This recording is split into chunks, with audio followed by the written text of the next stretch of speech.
Masih banyak nggak sih hal yang betul-betul konsisten seperti lu, masih masih bisa diharapin nggak sih? Kalau yang saya lihat Bang ya, yang katakanlah senior yang lama dulu ya, kayaknya bisa dihitung lah, tinggal sedikit lagi. Itu loh. Nah bahkan dulu ya, mungkin abang setuju sama saya.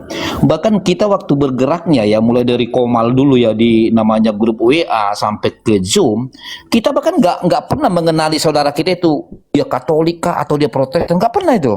Karena kita berdiri tegak Kristen, titik. Hanya satu dulu yang kita pahamin, yaitu apa? Itulah tadi tentang orang oneness JO. Tetapi itulah tadi, saking kuatnya dulu kita ya, masih bersemangatnya kita memberitakan Injil. Bahkan kita nggak pernah mengenali dosa sama kita. Kamu denom apa? Kita nggak tahu loh. Karena kita hanya berdiri tegak lurus bicara kekristenan, titik. Makanya kalau kulihat sekarang sudah parah. Udah parah kalau sekarang kan Bang. Kalau dulu kita itu nggak tahu loh. Iya. Karena kita nggak pernah nanya, Salam kau Kak denom Baby. apa? Terima kasih Kak Baby. Ya kita nggak pernah nanya itu, bro kau denom apa? Nggak pernah, karena di otak kita itu kau dan saya satu tubuh, Kristen, titik. Gas terus. Itu kalau kita dulu.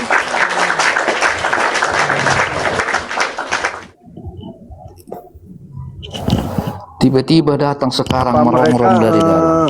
iya. Apa mereka kalau dibilang ini masih hijau lah ya, bisa nggak begitu Ale?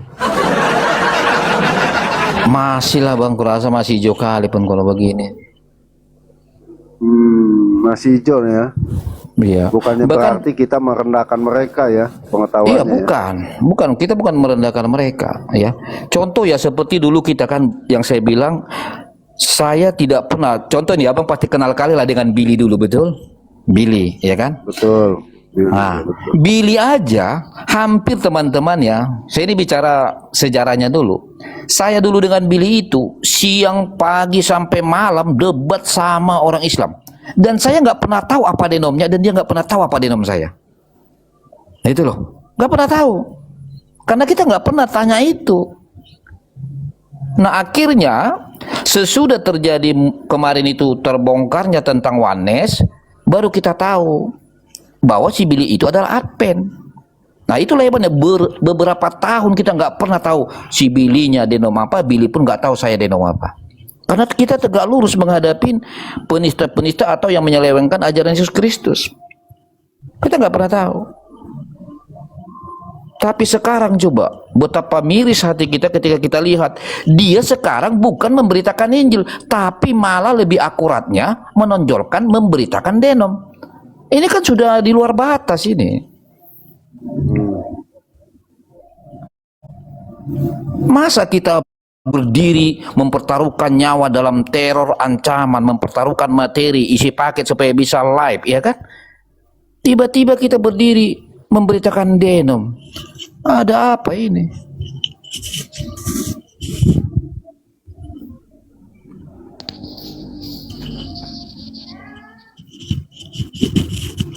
Jadi kecewanya di situ kita ini Bang, sangat kecewa sekali. Bahkan dulu ya, saya mungkin Bang Ion juga pasti ingat dulu. Bahkan teman-teman itu si Malikil itu dulu ya, termasuk tangan kanannya dedengkotnya Oneness. Dulu kita di Jom itu dia tuh minta izin loh sama kita, ya. Tanya nanti Pak Erben, ya. Kita tahu dia itu Oneness, kau nggak boleh gabung sama kami. Tapi apa kata dia dulu? Nggak apa-apa lah Bang, kami ikut, kami nggak akan memberitakan tentang Oneness kami. Itu loh. Makanya kita dulu sama-sama menyayangi, sama-sama kita menghargai. Tetapi sesudah dia punya nama, barulah dia tunjukkan taring Oneness-nya, kan kurang ajar.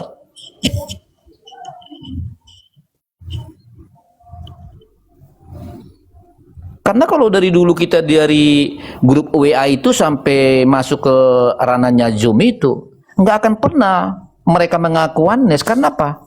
Mereka nggak akan laku, nggak akan laku.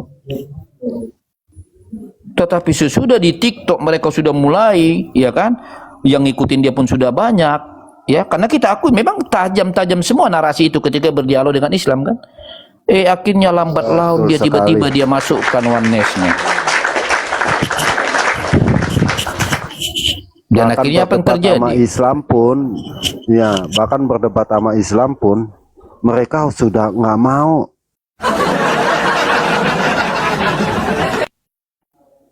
Justru yaitu tadi ama yang sama-sama percaya Tuhan Yesus sebagai ujung-ujungnya, mereka malah demen begitu.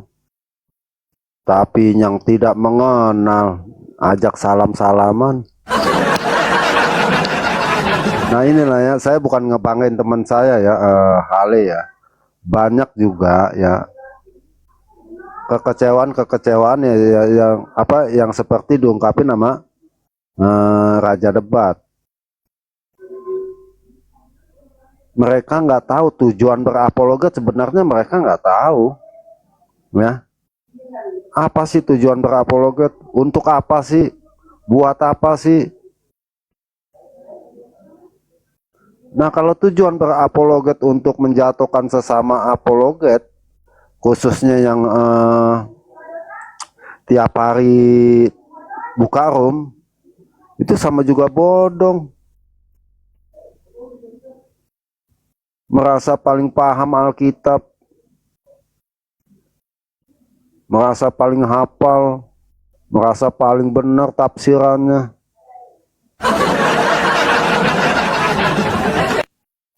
Ali lanjut Ali, gue entar gak itu lagi ya. Gue orangnya nggak terlalu ini sih ya, nggak terlalu gimana ya. Soalnya gimana? Gue menilai diri gue sendiri ya. Nanti apa yang gue katakan itu bisa jadi senjata makan tuan. Ketawa. Iya, nanti dibilang begini nih ya. Nanti dibilang, udah deh Yon, lo so tahu sekolah juga kagak lo, udah mendingan diam aja. Nah, kan? Ya. Saya pernah lihat itu PT-nya. PT yang mana? Ya itulah yang abang maksud tadi itu kan, tiba-tiba dia apalah nyenggol lah ya, karena abang kemarin apa nyebut nama dia aja udah panas dia kan.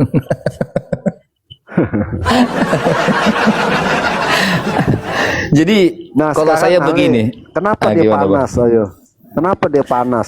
Kenapa dia panas sama gue? Padahal dia merasa lebih hebat lah, setinggi tingginya lah. Kenapa ketika ini panas sama gue?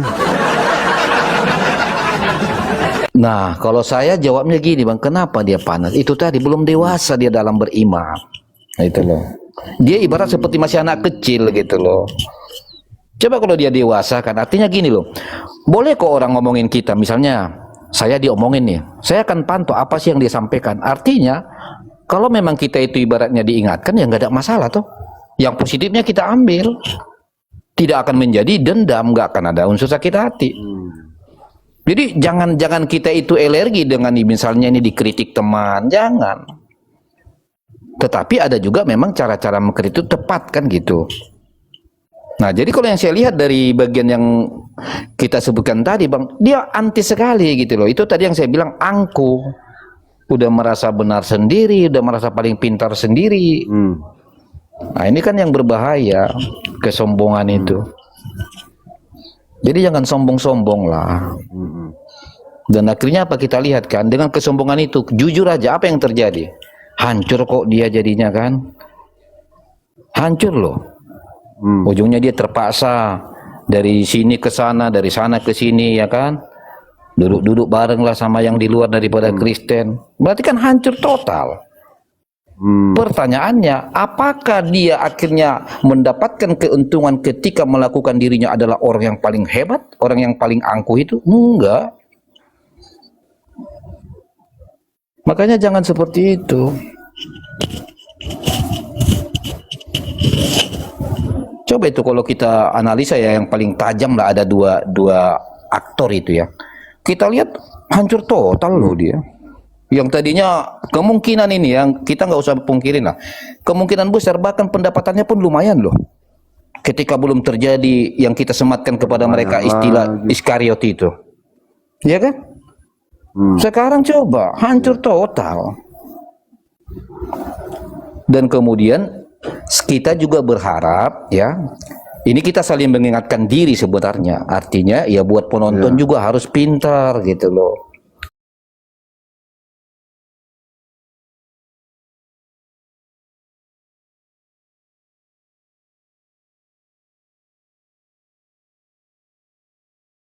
Nggak akan mau